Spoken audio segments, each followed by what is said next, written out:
আপনারা যথেষ্ট পরিমাণে অ্যাডালজিসাইড এবং ল্যাব্রিসাইড আপনারা স্প্রে করেন। তো এখন আমাদের মেয়র সাহেবরা যেটা বলেছেন বিটিআই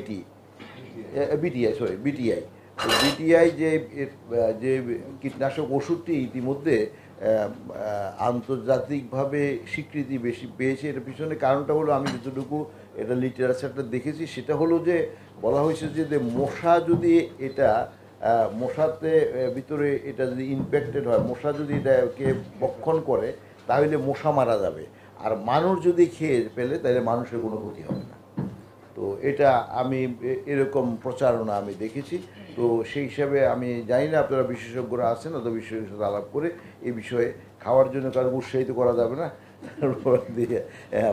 তবে যদি কোনো অ্যাক্সিডেন্টালি কারো স্টোমাকে সেটা যায়ও তাহলে এতে ক্ষতি হবে না, তো এরকম বলা হয়েছে।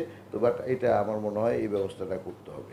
নগদের কাছে সব গ্রাহকই প্রিয়, তাই তো সারা দেশে ক্যাশ আউট চার্জ সবচেয়ে কম। তো এখানে আমরা সিটি কর্পোরেশনের মাধ্যম দিয়ে আমাদের যে সমস্ত সংশ্লিষ্ট সংস্থাগুলো আছে সবাই মিলে একসাথে কাজ করার, যেটা নাকি আমরা প্রক্রিয়া বহু বছর বেশ কয়েক বছর পূর্ব থেকে আরম্ভ করেছিলাম, সেটা আমাদের চলমান আছে এবং সবাই আজকের সভাতে তাদের স্ব অবস্থান থেকে মতামত দিয়েছে নিবিড়ভাবে কাজ করার জন্য। আশা করি ইনশাল্লাহ আমরা গতবারও আমাদের যখন নাকি আক্রান্তর পরিমাণ বেশি হলো, কিন্তু সিটি কর্পোরেশনে বিশেষ করে ঢাকা 2 সিটি কর্পোরেশনে আমাদের এটার পরিমাণ ছিল তুলনামূলক হারে কম।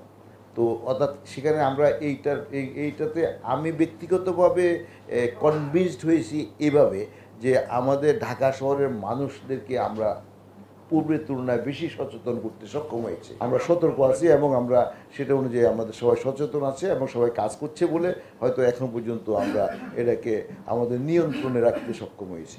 আমাদের মশক নিধন কর্মীরা মাঠ পর্যায়ে কাজ করছে এবং তারা আরও বেশি নিবিড়ভাবে করার জন্য প্রস্তুত। আর এরপরে দিয়ে এছাড়াও আমাদের ম্যাজিস্ট্রেট নিয়োগ করা আছে। তো এখানে আলোচনা হয়েছে, 10 জন করে ম্যাজিস্ট্রেট দেওয়া হয়েছে। তো আমার মনে হয় আমরা সকল প্রস্তুতি ঠিক আছে।